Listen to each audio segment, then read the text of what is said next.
Antes de mais nada, eu quero parabenizar a diretoria, a equipe do Sinarge. O evento está bacana, está limpo, está orquestrado e o espaço realmente foi muito bem pensado, muito bem escolhido, hotel bacana. Eu já participei há alguns anos da organização, eu estou atrás da coluna. Deixa eu me tornar visível, não quero me eclipsar hoje. Pronto, hoje não, tá? Ok? Então, eu já participei há alguns anos da organização dos eventos do Sinarge, sei de toda a engrenagem que é necessário para que ele seja um êxito. E esse realmente está sendo um êxito, parabéns para vocês. Bom, o tema da minha palestra é sobre amor. Primeiro que é um tema que me interessa de perto, como usuária, ok? E segundo, porque nas consultas, realmente, esse é um dos temas que surge com muita frequência, né? O fracasso dos relacionamentos, por exemplo, ou o êxito, ou um bom desempenho dentro dos relacionamentos, mesmo quando há amor, como se o componente do amor, a presença do amor não fosse suficiente para garantir o êxito. Deveria ser, mas não é, para garantir um bom resultado, um bom êxito das relações. Então é sobre isso que eu vou falar, as alianças de Eros, ou seja, quem mais vem junto com Eros. Quer dizer, qual é a falange, né, que acompanha, que baixa quando Eros flecha o coração de alguém. Então é para dizer que o sentimento do amor, ele nunca vem sozinho, ele vem acompanhado com uma equipe, uma torcida, que na realidade acaba patrocinando emoções que nem sempre são compatíveis ou frutíferas para que esse sentimento do amor gere todas as promessas e possibilidades e frutos que estavam desde o início colocados, ok? Então vamos tentar falar um pouco sobre isso aí.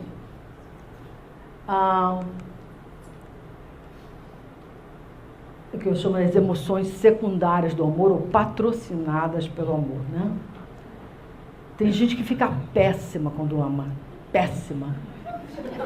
É o pior de si que surge, é inacreditável.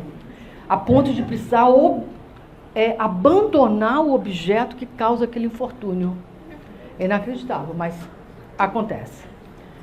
Então, eu vou usar um pouquinho de Spinoza no final, que eu gosto muito de filosofia, e tem uns filósofos que eu sou realmente grata pelo efeito terapêutico que eles causaram em minha vida. O primeiro é Nietzsche, que é meu ídolo, e o segundo é Spinoza. Vou falar um pouquinho dele, mas tem essa frase que eu já acho sensacional, que é: um afeto só é vencido por outro mais forte e contrário, e nunca por uma ideia, mesmo que verdadeira. A razão não convence os afetos, em hipótese alguma. Afeto é com afeto, emoção é com emoção. É difícil a razão suplantar a força do afeto quando ele se instala, da emoção quando ela se instala. Vamos lá. Eros é um dos deuses mais adorados em nossa cultura. Quem não está em busca do amor? Quem não se rende à sua sedução? Quem não quer receber suas bênçãos? Quem não está atrás dele? Né? Graças às artimanhas de Eros, a personalidade daquele tocado por esse poderoso Deus é profunda e imediatamente modificada. É mágico, né? Uma flechada de Eros é uma coisa que produz um efeito muito rápido, né? E muito tentador. Sempre me fascinou nos contos de fada esta metamorfose que se opera, transformando a fera em um belo príncipe, a borralheira em Cinderela, a abóbora em carruagem, a bela adormecida despertada de um longo sono mortal, né? E o sapo transformado em príncipe, sempre depois de um beijo, de uma flechada de Eros, tendo por trás as ações de Eros, sua magia e seu poder inigualavelmente transformador, né? Então, Que potência é esta que transforma algo de um estado vil para um estado sublime, senão o feitiço de Eros? O objeto erotizado exalta a nossa imaginação. Logo a imaginação começa a trabalhar. Quando a primeira faculdade da alma despertada pelo amor é a imaginação. Lá vai a imaginação embora. E logo nos pegamos flertando imaginariamente com os presentes, com os benefícios, com os prazeres, com a satisfação que a vida até então nos negou. Mas que agora, graças a Eros, ela nos irá brindar. Eleger um objeto de amor, ou ser eleito por ele, produz esse estado que nos coloca prontamente em um outro lugar, no território de Eros, onde a vida pulsa através dessa força. Quase nada na vida se equivale a isto. Nem dinheiro, hein? Que é uma potência também. Prosperidade é uma potência que estimula a vida.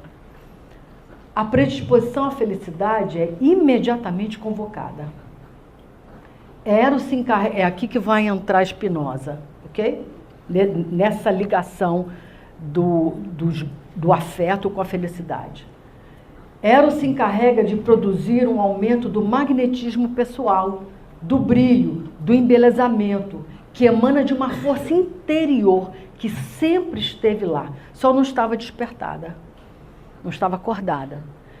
Faltava o beijo que acorda, né? Justamente para nos tornar atrativos e merecedores aos olhos do objeto amado. Nós nos sentimos atraídos, magnetizados para o centro do campo do outro e imaginamos o melhor desse outro. Efeito do bem-querer que é despertado. Do trabalho até então da imaginação estimulada por um bem-querer. Ok? Tudo se organiza para criar as condições de harmonia, sintonia entre os envolvidos, para que a coreografia do encontro se dê e para que as leis do amor possam ser cumpridas. Eu enxergo o belo no outro, o desejável, e suas qualidades são positivadas pelo meu olhar encantado. E o outro também, à luz desse meu olhar encantado, também se modifica, também se erotiza. Ok? O amor, no entanto, não vem sozinho. Aí que começa a complicação. Até então ele está puro, tá? Não está acompanhado. Junto com ele, outros sentimentos são despertados e sentidos com igual intensidade, às vezes com intensidade maior que o próprio amor. Quando somos tocados por elas, são as emoções subsidiadas pelo amor. Quem passa pelas portas de Eros quando abrimos nosso coração? Abrimos as portas do paraíso ou do inferno? E para você, o amor abre que portas? Quem passa por essa porta? O que é liberado da caixa de Pandora quando ela é aberta pelo amor? Matamos por amor, morremos por amor, afinal o que Eros tem a ver com a morte? Nós vamos apresentar duas narrativas mitológicas, né? Associadas a passagens mitológicas associadas a Eros, onde é explicado com aquela capacidade de apreensão de sentido que os gregos realmente, através dos mitos, tiveram. Aquilo é iluminado.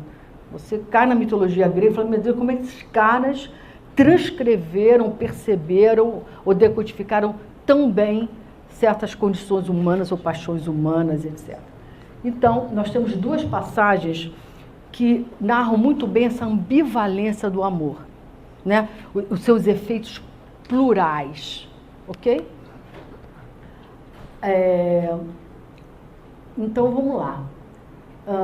Mostrando essa ambivalência do sentimento e tal, ele pode nos conduzir à plenitude, ao êxtase, aos mais nobres atos, ao engrandecimento existencial e pessoal, e a fome, a miséria emocionais e existenciais, ao desespero, à violência e ao estado de mais profunda dor e falta. Né? O amor pode ser profundamente criativo e plural em seus efeitos. Então vamos passar um pouquinho pelo mito. Aqui é a turma dele, o séquito dele. Ele o Eros, né, o deus grego, e no mito romano, Cupido. Poro, ele seria filho do Poro, deus da abundância, ou do caminho, como chama Platão, e da Pênia, deusa da pobreza. Eros é filho dos dois. E com Psique tem um filho chamado Prazer. Né? Esses nomes que eles davam eram genial. Né? Eros com a deusa do amor, a Psique, com quem ele tem o filho, que é Prazer. Ok? Muito bem. Eros tem um irmão chamado Antero, que eu prefiro, que é ele, que é o amor correspondido. É melhor, irmão é melhor. É um melhor partido que ele. E ele andava, a turminha dele é Potos, saudade, e Ímeros, personificação divina do desejo. Ok? Bom, então vamos lá. Uma passagem que já explica um pouco isso, tá? Esse amálgama das pulsões, né, trazidas por Eros. Bom. Oi? O que você passou? É que tinha saído aqui. Tinha saído? Então volta. Volta que a gente está num ponto crucial da novela. Aqui. Mais dois. Estou mexendo aqui, tá? Bom, então vamos lá. Outra? Ok, então vamos lá.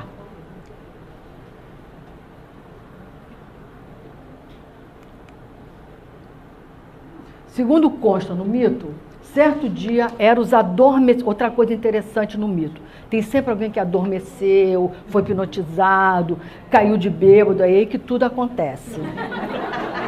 Então vocês vão ver como isso se repete, aquela história. Caiu no sono e aí começa a acontecer a desgraceira. Então vamos lá. Segundo consta no mito, numa das passagens, certo dia Eros adormeceu em uma caverna, embriagado por Hipno, o deus do sono, irmão de quem? Thanatos, morte. Ok? Sono e morte. Olha como que os gregos organizavam bem esses conceitos. Ao sonhar e relaxar, suas flechas se espalharam pela caverna, misturando-se às flechas da morte. Ao acordar, Eros sabia quantas flechas possuía. Contou, pegou, e no meio vieram flechas de Thanatos, ou Thanatos. Então ele passou a portar ao mesmo tempo flecha do amor e da morte. Por isso essa confusão. Ok? Outra narrativa que relata bem, ou descreve bem, essa ambivalência dos efeitos do amor. Para festejar o nascimento de Afrodite, os deuses deram uma festa. Entre os convidados se encontrava Poros, caminho, filho de Mede e sabedoria. Fim do banquete, apareceu uma mendiga, Penúria, em busca de restos, aguardava a porta. Poros, ébrio de néctar de novo, entrou no jardim de Zeus e adormeceu, de novo. Penúria, em seu descaminho, querendo gerar um filho do caminho, deitou-se a seu lado e concebeu Eros. Não vou falar disso, para Platão, Eros é filho de Poro, o deus da abundância, com Pênia, deusa da pobreza. Platão descreve, então, como aquele que nos faz rastejar, lamentar e chorar por nossos amores, assim como nos embriagamos de prazer, alegria e regozijo, pois ele é filho da abundância e da pobreza. Aí explica tudo, certo? Então, nesse trabalho, vamos apresentar os efeitos colaterais deste prestigiado sentimento.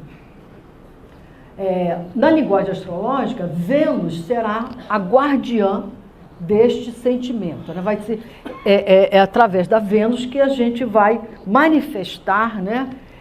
Não só a natureza dos sentimentos produzidos pelo amor, mas o destino reservado, a destinação reservada ao indivíduo que padece daquele sentimento. Vamos lá. Vênus é, na linguagem astrológica, guardiã desse sentimento. É quem distribui as graças e as aflições do amor. Através de seus...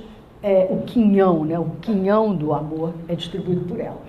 Através de seus auxiliares, outros planetas, Vênus lança como uma fada madrinha o encanto para atrair o bom destino para o amor, ou como a fada má lança sua maldição.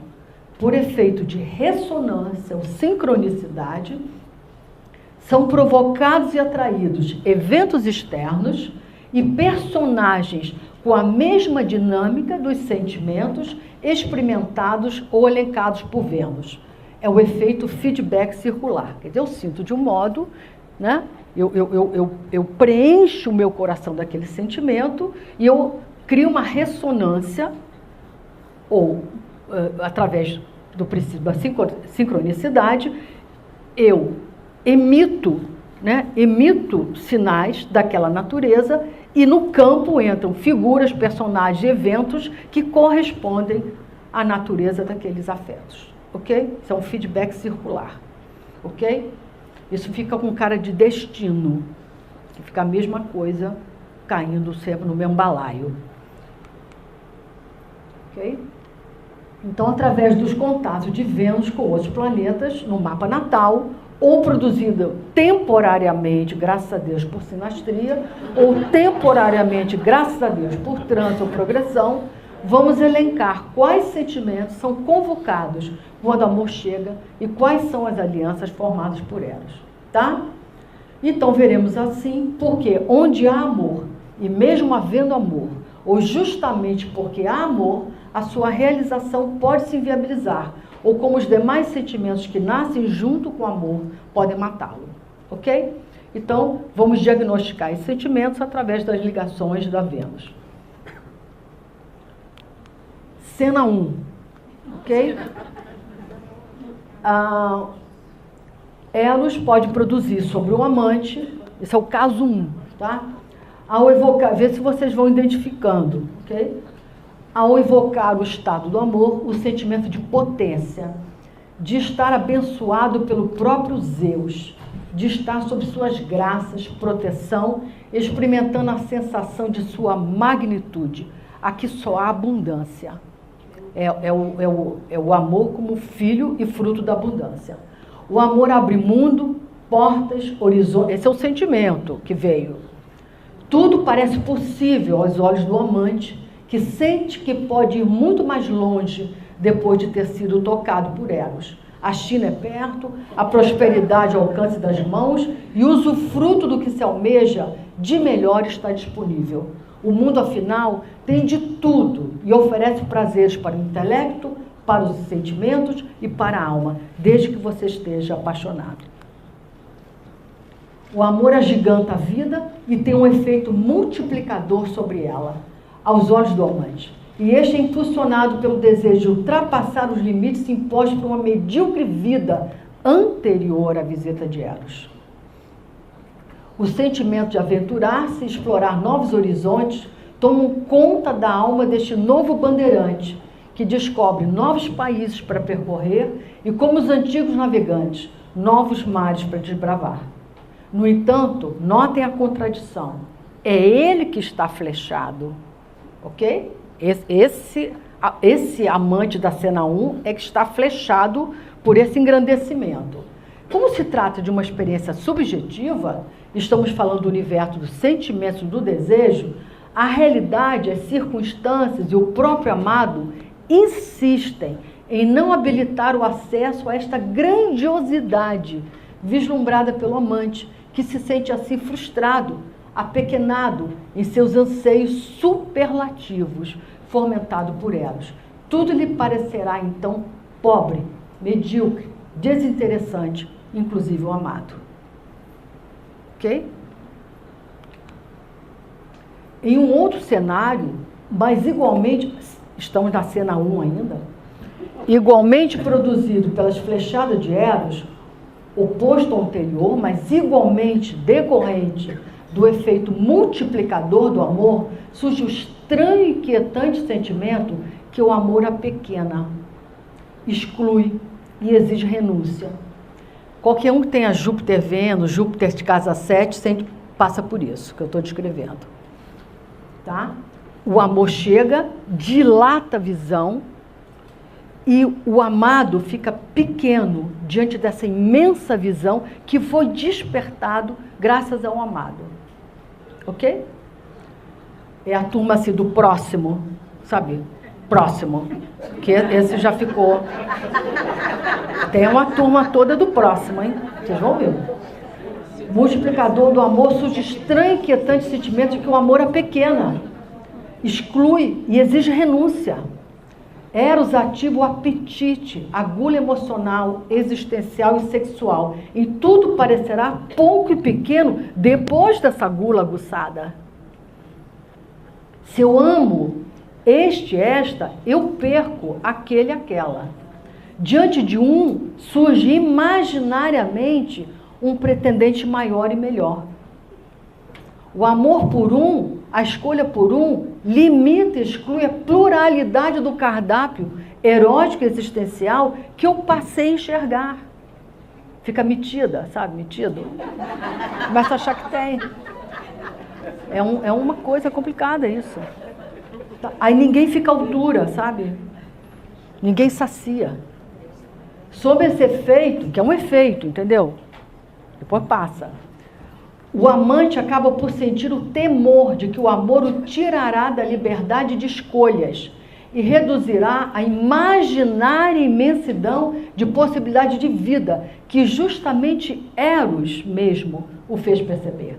O amante é assim conduzido ao sentimento de insatisfação diante da imaginação por tantos outras que amaria se não amasse esse e essa. Parece até letra de Chico Buarque. O amor, nesse caso, remete ao sentimento imediato de perda de disponibilidade. Infidelidade, estado permanente de busca, um certo donronismo, insaciedade, perda de medo de ter escolhido a opção errada, isto é, menor, Misha, são efeitos colaterais nada incomuns nesse tipo de aliança de Eros. Todos os sentimentos secundários são comumente experimentados em alianças entre Vênus e Júpiter. Na situação que passamos a analisar, olha que beleza de imagem, Eros opera seu efeito, essa é a cena 2. Eros opera seu feitiço às avessas.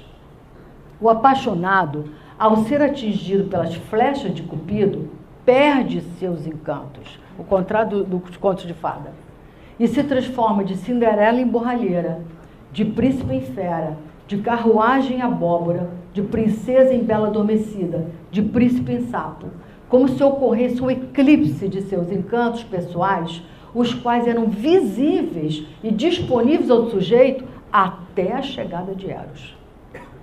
O amor, os desejos, aqui colam facilmente no sentimento de inadequação, de esvaziamento da espontaneidade, de autodepreciação, de quase imobilidade frente ao objeto amado e uma forte sensação de despossuir os atributos ou aparato sedutor necessários para atrair o objeto amado.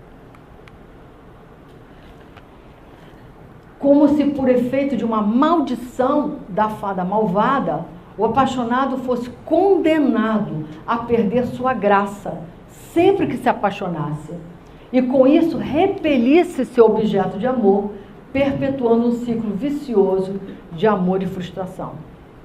O amante, sob essa dinâmica, se sente muito facilmente como alguém que não foi ou não será convidado para a festa, para o banquete, que não foi lembrado, que foi ou será excluído em algum momento. Muitas passagens mitológicas de conto de fada se referem a essa experiência traumática, onde determinada figura foi excluída do batizado, do banquete, da comemoração, e não foi convidada para a celebração, e com sua amargura e frustração, lança maldição sobre algum membro presente naquela festividade. Em nenhuma outra dinâmica afetiva, o amor estará tão ligado ao sentimento de aprovação ou necessidade de aprovação e atua como prova de valor do sujeito.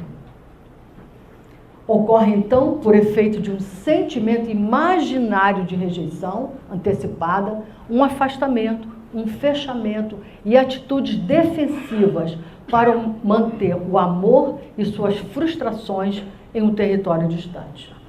Esse sentimento de autodepreciação e autorreprovação induz a rejeitar aquele que o ama ou demonstra visíveis sinais de desejo por ele ou ela, desqualificando-o, na avaliação de que aquele que ama o não qualificado não é qualificado. Isto é, diante do despertar do afeto e desejo de outro ou outra por ele, o amado também perde seus encantos.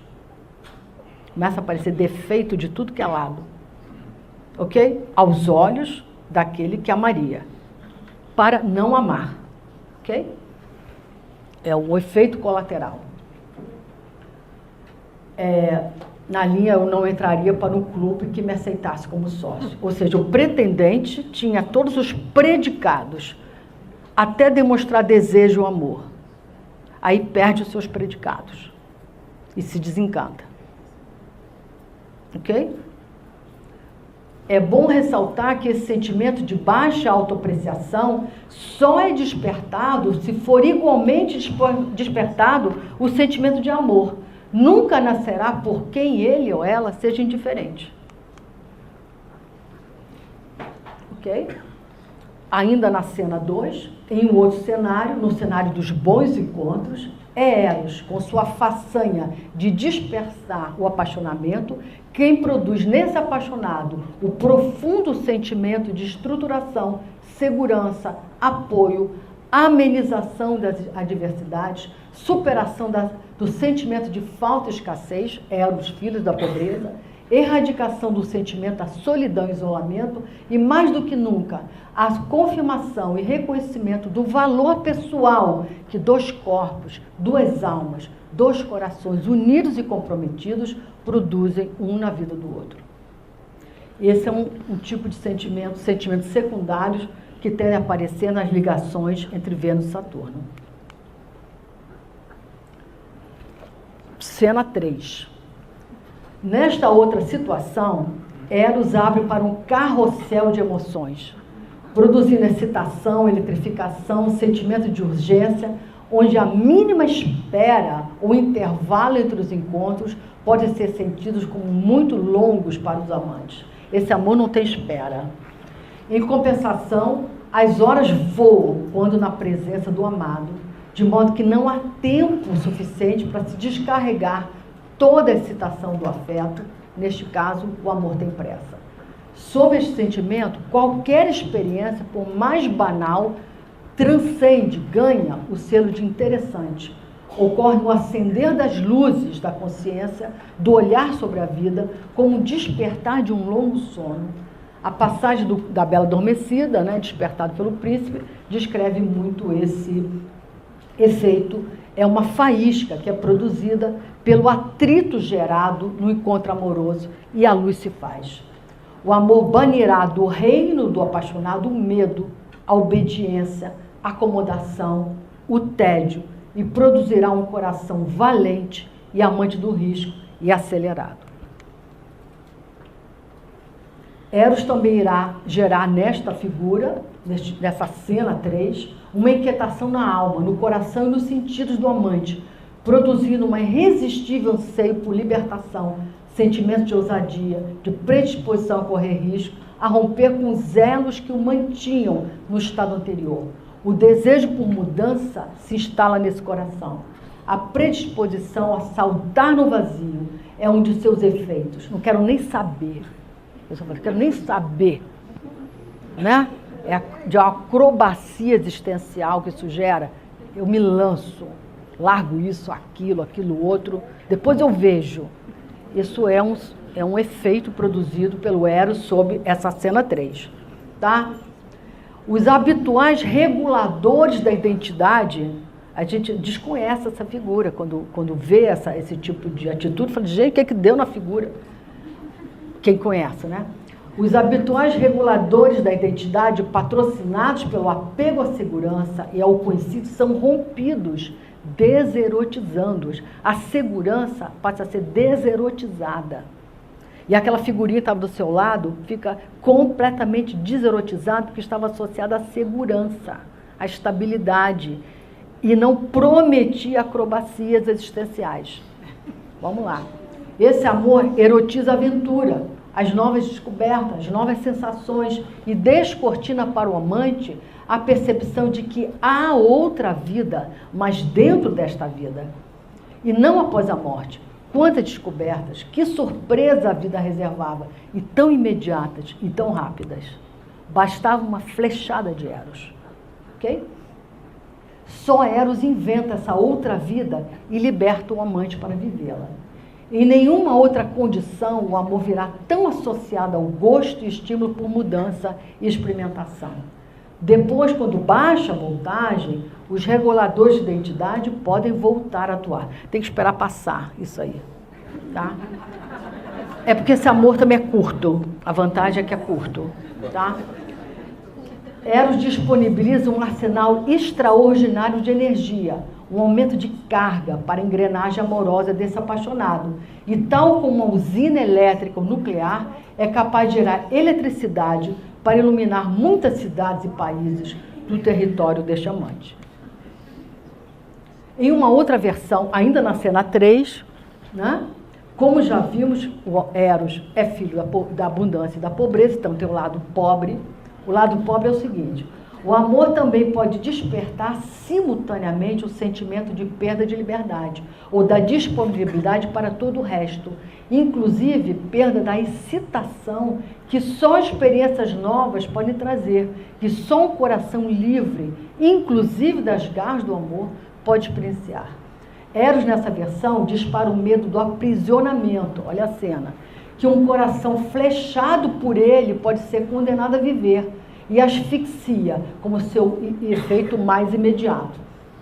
Também imagina antecipadamente, imaginariamente, né, o tédio, a monotonia, a espreita, graças a ele se entregar ao afeto, ao amor, a Eros, graças à renúncia que o apaixonado fará de todas as outras fontes de estimulação. Essa é a fantasia. Nesse caso, o amor deprime e leva o amante à rota de fuga daquele objeto que o aprisionaria e a interromper o caminho natural de Eros. Nesta versão, amor e sentimento de perda de liberdade interagem. Aqui estamos na sintomatologia dos fóbicos. É a turma que some, de repente, no auge do enamoramento.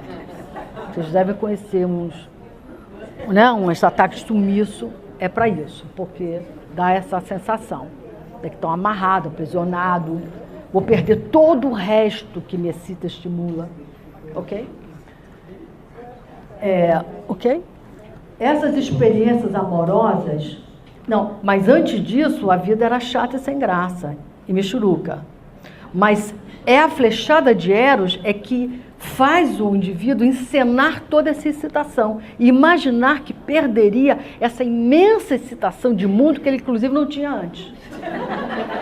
É um raciocínio interessante, mas é a falange que vem junto, é assim mesmo. Bom, essas experiências amorosas e esse amálgama de sentimentos envolvidos são facilmente encontrados nas alianças entre Vênus e Urano.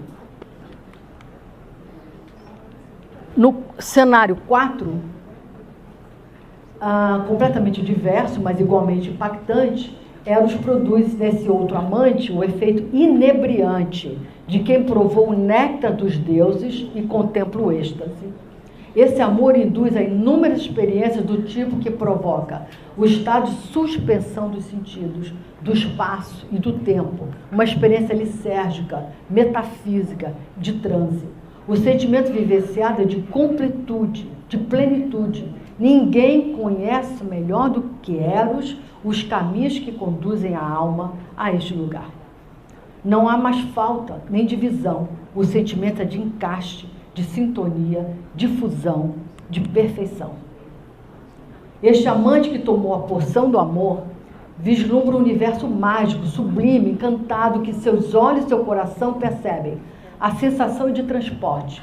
Esse universo paralelo tem véus, canto das sereias, arco-íris, céu estrelado, a prata da lua sobre o mar, estrela cadente, deuses que dançam. O cenário acessado é inspirador e os sentimentos despertados são inigualáveis. Este amante sempre suspeitou de que a vida na Terra pudesse ser perfeita. Só que em volta, as circunstâncias, o mundo, inclusive o adversário, né, aquele por quem você está apaixonado, não tem a mesma... Eros não desperta a mesma gama de sentimentos e emoções. Então, desperta outras, né? O mundo lá fora, todos os demais, e mesmo o próprio objeto que despertou todo esse amor, não estão igualmente enfeitiçados. E insistem em serem banais, corriqueiros, quebrar onda, cortar onda, não entrar na onda, não entrar no cenário, não fazer cenário. Aí a mulher diz, não, mas ele não é romântico. Quer dizer, não, porque a pessoa que tem esse conjunto, né, de emoções despertadas por Eros é que entra nesse estado de especial, né? Nessa onda. E o outro continua sendo humano, normal, negando constantemente ao apaixonado o ingresso nesse mundo encantado, que seu coração pode sentir. Isso é desesperador isso, viu? E suas mãos quase podem tocar, e seus sonhos sempre sonharam. Esta frustração acaba deserotizando todo o sentimento e secando a fonte de amor. Porque você fica sem par para dançar, sabe? Você dança sozinha. É horrível. Em outra versão, ainda a cena 4, desta mesma dinâmica erótica, o apaixonado experimenta um sentimento de desmanchamento, perda de contorno, de se perder mesmo, de não existir, de desexistir, de existir amalgamado no outro. Ocorre como efeito do apaixonamento uma total permeabilização do amante que se percebe agora fusionado e sem forças para ser por si. Trata-se de uma condição extremamente vulnerável, debilitante e desestruturante.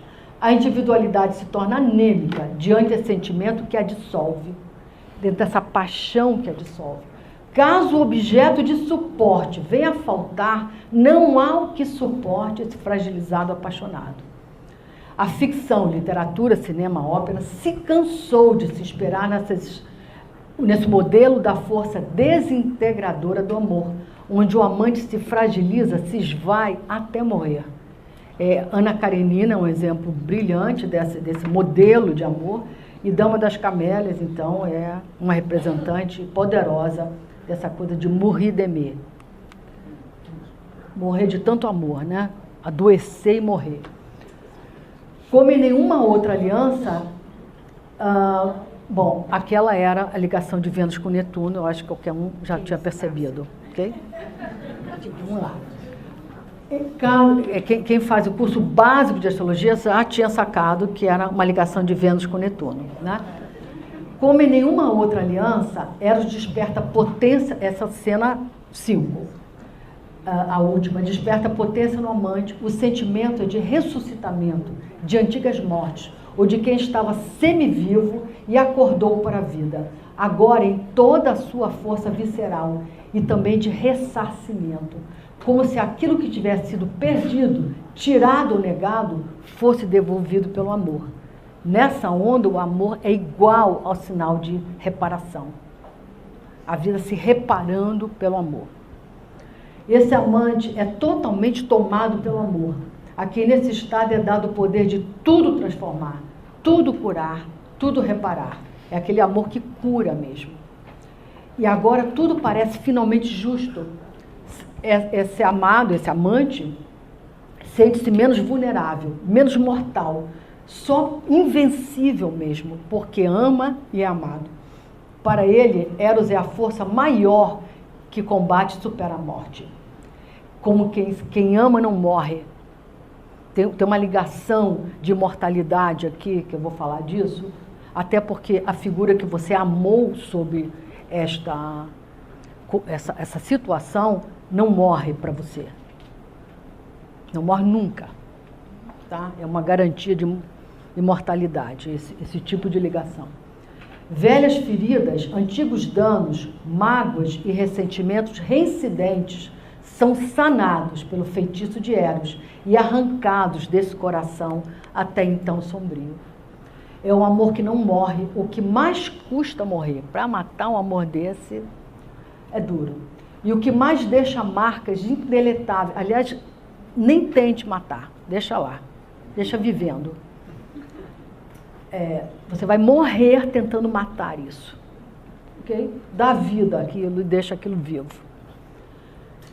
O que mais custa morrer e o que mais deixa marcas indeletáveis no corpo, no coração e no pensamento do amante.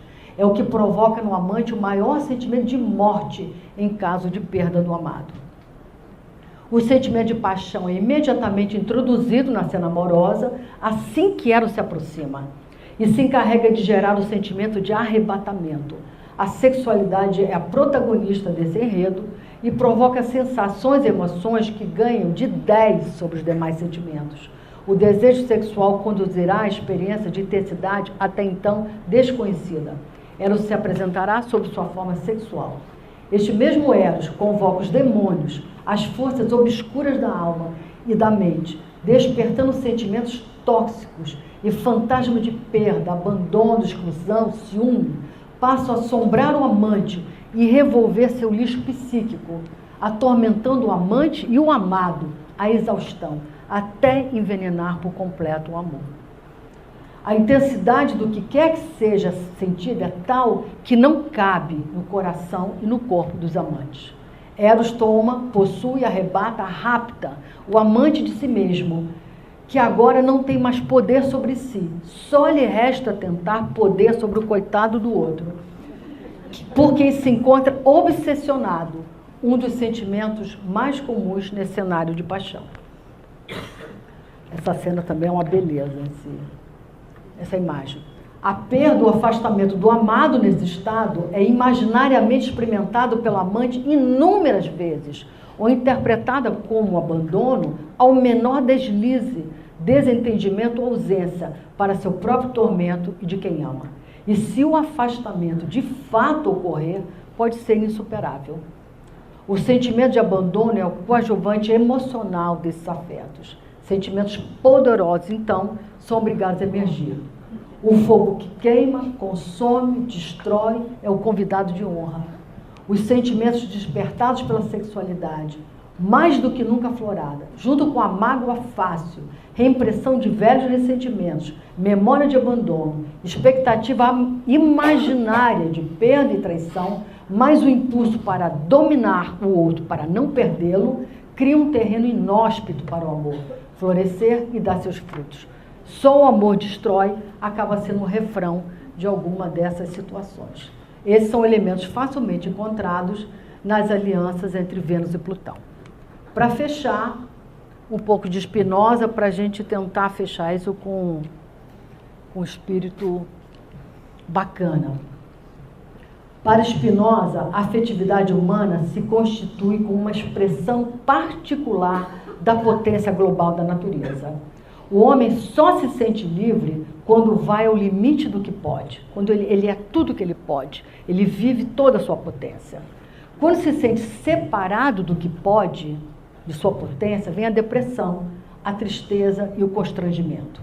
Aumentar nossa potência é expandir nosso território de ação no mundo e caminhar em direção a uma interdependência maior em relação ao ambiente, atuar mais sobre o ambiente. A relação que mantemos com os outros pode beneficiar ou aprisionar nossa expansão. O afeto é, ao mesmo tempo, uma afecção do corpo, algo sentido com uma sensação ou experiência, e uma afecção da alma, uma ideia que aumenta ou diminui, ajuda ou contraria a potência de agir do ser. Eu me sinto mais ou menos pela forma como eu sou afetado pelo outro. Quando falamos de potência, falamos de relações energéticas, de forças que agem uma sobre a outra. A vida é uma dança constante de encontros a partir dessas relações. Se nesta dança os corpos combinam, se movem como uma unidade, as forças se somam e acontece um aumento de sua potência, gerando alegria, que se traduz em ação. Para o filósofo, este é um bom encontro. Porém, se na dança os corpos não acertam o ritmo, se desencontram, dança da vida, né? Uma força impede a ação da outra e, consequentemente, a deteriora, o que leva ao enfraquecimento e diminuição da potência. Este enfraquecimento gera tristeza, que se manifesta como falta de ação e passividade. Daí o mau encontro. E não raramente nos mantemos na vida dançando ao ritmo e nos braços dos maus encontros. Para Spinoza, conhecer a fundo nossa relação com o mundo e os outros é ter a chance de escolher nossos encontros e ser ativo na geração dos afetos e alimentar nossa potência em ato para ser e agir. Devemos selecionar os afetos para que os bons encontros aumentem nossa potência. O objetivo desse trabalho foi demonstrar como, através das ligações de Vênus, o indicador essencial dos nossos afetos, com os demais planetas, podemos conhecer e identificar os sentimentos particulares que estão atrelados ao amor. E com este conhecimento, sermos ativos na seleção dos afetos que nos geram potência. Potência esta produzida pelos bons encontros. Que seja um bom encontro.